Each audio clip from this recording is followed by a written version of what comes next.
10, 9, 8, 7, 6, 5, 4, 3, 2, 1.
que não fecha. Igreja que ora. Igreja que não fecha. Igreja que Ora. igreja Que não fecha. igreja Que ora. que não fecha. Igreja que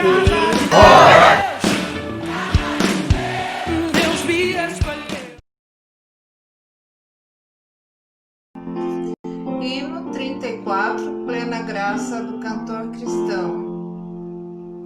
Plena graça para me salvar, sangue puro para me lavar, e poder para sempre me guardar, tem meu Senhor. Amém.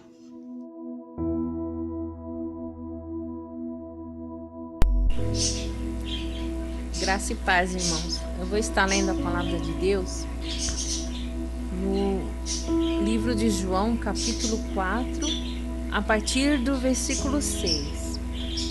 E estava ali a fonte de Jacó. Jesus, pois cansado do caminho, assentou-se junto da fonte. Era isto quase a hora sexta. Veio uma mulher de Samaria tirar água e disse-lhe Jesus: dá-me de beber, porque os seus discípulos tinham ido à cidade comprar comida. Disse-lhe, pois, a mulher samaritana: como sendo tu judeu, me pedes de beber a mim, que sou mulher samaritana? Porque os judeus não se comunicavam com os samaritanos. E Jesus respondeu e disse-lhe: se tu conheceras o dom de Deus, e quem é o que te diz, dá-me de beber, tu lhe pedirias e ele te daria a água viva. Então, irmãos, nesse trecho, eu vou ler só até aqui. Um dia Jesus falou muito comigo nesse pequeno trecho, que se você pedir a Deus, Ele te dará a água viva, a água que nós precisamos no nosso dia a dia. A água da vida é a fonte que nunca se esgota. Essa água viva, ela jamais ela tem fim. E um dia, olhando para esse capítulo, imaginando Jesus pedindo a água e ele falando com essa mulher que ele é a água viva e que jamais se esgota. E para mim é como um manancial como um rio, que você pede a ele, o teu Espírito Santo, a vida eterna, e ele te daria essa água se você pedisse para ele de coração. E quando você vai até o Pai e pede, ele de maneira nenhuma te lança fora e te daria essa água que seria como um rio que corre para o mar. É aquele rio que nunca se esgota, porque tem água que a gente sabe que ela brota e jamais tem fim do centro da terra. E é esse o nosso Deus. Ele é essa água viva que não tem fim. E que cada um de nós possamos meditar um pouco e pedir a Ele. É a verdadeira fonte da vida, é a água viva que é o Senhor. Vamos estar orando, intercedendo por nossas vidas, amém? Senhor nosso Deus, nosso Pai, em nome do Teu Filho amado, Jesus Cristo, entro na Tua presença, te agradecendo, ó Pai, por dia de hoje, por tudo que até aqui nos ajudou o Senhor, te pedindo, Senhor, que o Senhor visite os nossos irmãos em Cristo, que a cada dia, a cada manhã, a água viva venha se renovar, meu Deus, nas suas fontes, dentro de cada um de vocês, dentro de cada um de nós, porque nós precisamos do Senhor. Nesses dias tão difíceis, quando começou esse coronavírus, eu pensei, Senhor, eu não vou suportar ficar longe das pessoas, não vou suportar ficar longe dos meus netos, não vou suportar ficar longe dos meus familiares. Mas todo dia, toda noite eu clamava, Senhor, cura, sara essa nação. Dá aos cientistas, meu Deus, a descoberta para uma vacina, dá aos cientistas a descoberta para a cura desse vírus, mas nós não podemos mandar no Senhor, nós não temos autoridade nenhuma sobre Ti, ó Pai. E o Senhor está ensinando, meu Deus, a todo mundo, a toda a nação, que nós devemos nos voltar para o Senhor antes que seja tarde, porque um dia o Senhor logo vem, Pai. Os sinais indicam que o Senhor está muito próximo, meu Deus, de vir buscar a igreja do Senhor, de vir buscar aqueles que são salvos para a eternidade, ó Deus. E nós te pedimos, Senhor, misericórdia, Pai. Salva, meu Deus, nossos familiares, nossos parentes. Eu tenho tantos primos que eu nem conheço, meu Deus. Lá nesse estado de Pernambuco, tenho espalhado por esse mundo do meu Deus, Pai. Como a minha mãe falava, por esse mundo do Senhor, nós temos parentes, ó Deus, que nem conhecemos. E nós queremos ver a salvação da alma deles, ó Deus. Nós queremos, meu Deus, que o Senhor conserve a nossa mente voltada para as coisas do Senhor, que o Senhor conserve o nosso espírito que há dentro de nós, meu Deus, o Espírito Santo que é Deus dentro de cada um de nós. A cada dia, a cada amanhecer, meu Deus, nós não nos esqueçamos que o Senhor tem promessas para nós, de vida eterna, promessas de vida, porque aqui nesse mundo, meu Deus, jaz maligno, tudo que nele há, e nós estamos passando por muitas coisas, temos por lutas passadas, mas o Senhor está conosco, o Senhor está segurando nas nossas mãos. Eu pedi a Ti, ó Deus, que o Senhor blindasse, meu Deus, os meus irmãos em Cristo, com o Teu escudo, meu Deus, contra esse coronavírus. Eu pedi ao Senhor, meu Deus, que o Senhor bloqueasse para que os meus netos, meus filhos, os meus parentes e todos os meus irmãos em Cristo, meu Deus, sem exceção, que eles sejam cuidados pelo Senhor, pelo Teu cuidar, Pai. Sabemos que aqueles que o Senhor levou é porque o Senhor sabia que eles iam se corromper, meu Deus, mais cedo ou mais tarde, talvez até abandonando a Cristo, abandonando a fé que nós temos que ter no Senhor. E o Senhor é um Deus zeloso, o Senhor não se agrada, meu Deus, daquele que volta atrás, e o Senhor não perde almas, meu Deus, para Satanás, não, ó Pai. Então eu te peço, Deus, aqueles que um dia aceitaram Jesus Cristo, que volte para os caminhos do Senhor. Aqueles que estão doentes e enfermos, o Senhor possa estar cuidando, possa estar curando. Aquele que está oprimido, sobrecarregado, caído, que o Senhor possa estar segurando nas suas mãos, assim como o Senhor faz conosco, meu Deus.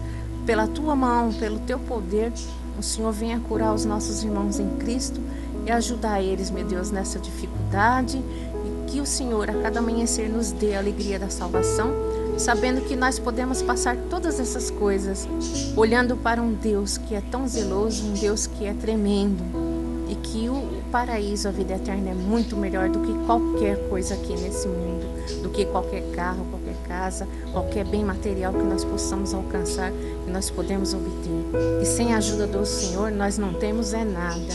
Em nome de Jesus que eu oro agradecida. Amém.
Agradecemos a Deus a oportunidade de nos encontrar e continuar falando da palavra de Deus.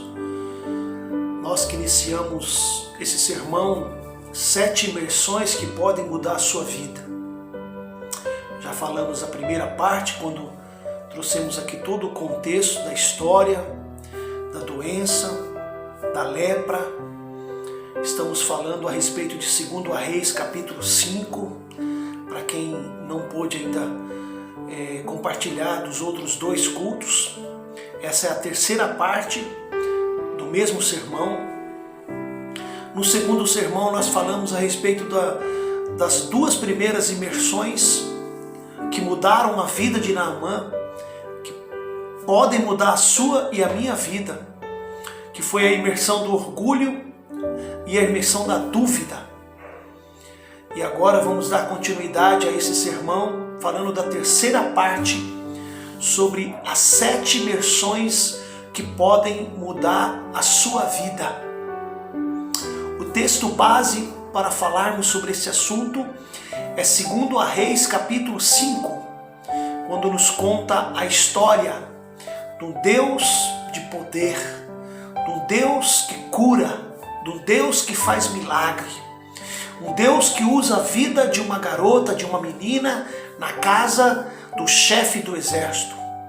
Um Deus que usa a vida de um profeta, que dá uma ordem e essa ordem se cumpre na promessa de Deus. Por quê? Porque através da obediência de Naamã, ele vai desfrutar, ele vai tomar posse, ele vai receber a graça, milagre do Senhor. Muito bem, então vamos, dando continuidade, vamos falar a respeito da terceira imersão que pode mudar a sua e a minha vida, no caso, a vida de Naamã. A terceira imersão a qual Naamã se submeteve, porque foram 7, diz respeito à perda da vergonha. Se a primeira nós falamos sobre a perda do orgulho, ele precisou sepultar, ele precisou afundar, mergulhar o orgulho, a arrogância. Segundo, ele precisou mergulhar, afundar, sepultar a dúvida. E agora ele também precisou mergulhar, sepultar, imergir a vergonha. O que acontece quando a nossa aparência entra em conflito com a nossa essência? Quando aquilo que aparentamos não condiz com a nossa real condição, é hora de voltarmos o nosso coração a Deus e permitir que Ele se encarregue de nos ajudar. Se a nossa vida, essência, não reflete o que a nossa aparência está mostrando, é hora de nós pararmos, entregarmos o nosso coração a Deus e pedir que Ele nos ajude. Mas para isso, muitas vezes, teremos que ser vencidos pelo próprio Deus. É um desafio passarmos por cima de nós mesmos. Teremos que baixar a guarda, tirar a armadura dos nossos grandes feitos e obedecer a Deus incondicionalmente. Naamã nos ensina que ele precisou fazer isso. Por maiores vitórias que ele já tenha alcançado como chefe do exército do rei da Síria, agora ele tem conflitos internos que precisam ser vencidos. Amados, Deus nos programou para sermos pessoas felizes, pessoas benquistas, pessoas satisfeitas. Mas às vezes, algumas chagas, algumas dores têm interrompido esse momento de alegria. E muitas vidas têm sido vidas transformadas em vidas secas, frustração. Esta não é uma história longa, mas traz consigo verdades e ensinamentos que podem nos levar a uma vida plena e feliz. A história de Naamã, grande perante os outros, com autoridade, posição, títulos, riqueza, poder, glória, fama, porém, a sua essência era doente, porque ele era leproso. Porém, o porém aqui desvaloriza tudo que foi dito a respeito dele. Porque na sua intimidade, no seu tete-a-tete com o espelho, ele sabia que ele era um homem condenado devido à lepra. Suas roupas militares eram bonitas, talvez com decorações, medalhas, mas por baixo delas havia uma carne mutilada, marcada, apodrecida. Naamã era um homem de guerra. Sim, e através do seu comando, a Síria se tornou um grande país. Mas a lepra o impedia de desfrutar de tudo aquilo que ele conquistou. Ele, ao mesmo tempo que tinha tudo, não era nada.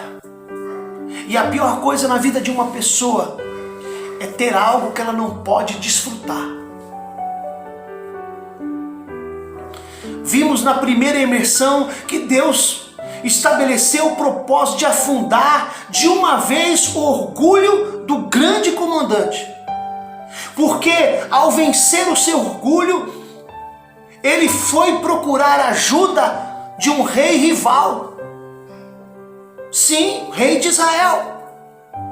Também ele teve que vencer o preconceito de lavar-se num rio que, segundo ele, era um rio sujo. E mais uma vez o homem prova que ao descer de sua posição para obedecer a Deus é estar na total dependência do Senhor. Aí sim, o sucesso é garantido. Amados, uma pessoa, um homem, só pode ser cheio de Deus quando alcança o estado de esvaziamento de si mesmo. Cheio de Deus, vazio de si mesmo. Cheio de si mesmo, vazio de Deus. Essa é a grande verdade. Já na segunda imersão, Naamã precisou tratar com algo que tinha paralisado a sua vida. A dúvida. A dúvida rouba a fé, mina as esperanças. Quando nós duvidamos do propósito, das promessas de Deus, da eficácia do poder de Deus, vamos viver isolados, vamos viver escasso, sem acreditar em mais nada. Para emergir no rio, é necessário que Naamã precise tirar a roupa. E quando ele tira a roupa, ele vai revelar justamente às pessoas quem era Naamã por detrás daquela capa, por detrás daquela farda. E isso seria humilhante para ele. Então, na sua terceira imersão, Naamã vai tratar da sua vergonha. Não apenas da vergonha na sua condição física, mas a vergonha de estar fazendo algo que ele não sabia se poderia trazer resultados positivos. E estar diante dos seus servos era uma vergonha. Descer ao rio ao qual ele considerava ser sujo, descer da sua posição, descer do seu orgulho, descer da sua dúvida e agora descer da sua vergonha. Deus estava querendo lhe ensinar que a obediência parcial não resolve. Queremos resultados, então precisamos obedecer completamente. Deus não faz as coisas do nosso jeito. Deus faz as coisas conforme o plano dele. Naamã queria um resultado imediato. Quem sabe um banhozinho rapidinho ali. Mas não, foi preciso 7 imersões. E para isso prova que a obediência precisa ser completa.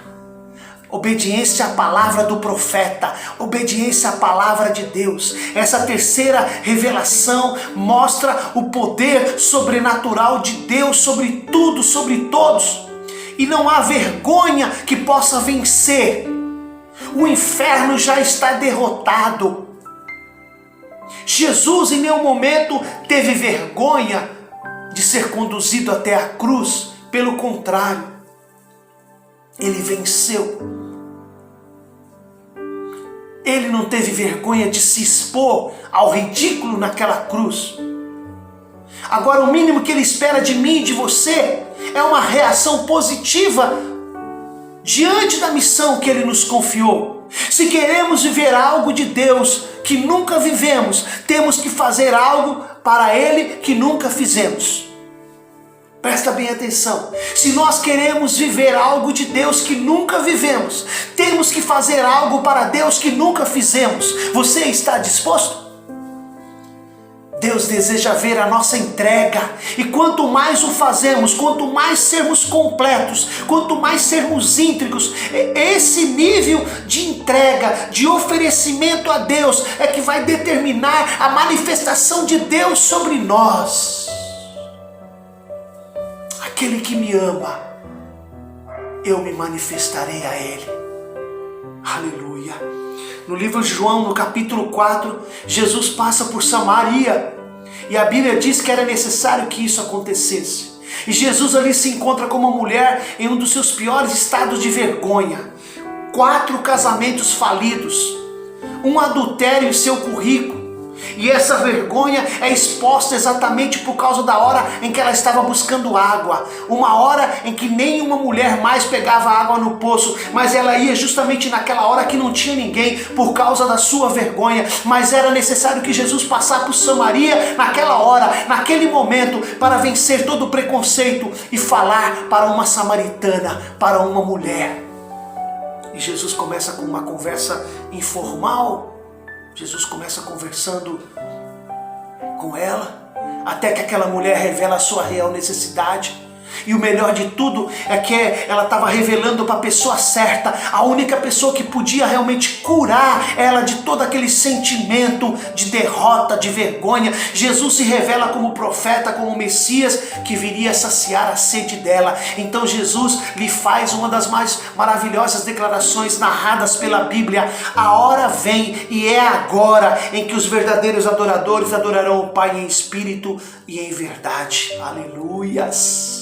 Ou seja, Deus está buscando adoradores que adorem o Pai fundamentados na palavra, que conheçam profundamente a palavra, porque o mesmo Jesus nos diz que aquele que tem os mandamentos dele e os guarda, esse é o que ama. Ou seja, a maior prova de que amamos a Deus é o tanto que nos interessamos pela sua palavra, e também adoradores que o adorem em espírito. Algo sobrenatural, não é algo da pele, da carne. Sem reservas, sem timidez, sem preconceitos, sem vergonha. O medo de adorar a Deus muitas vezes revela o quanto estamos fora da intimidade com Deus.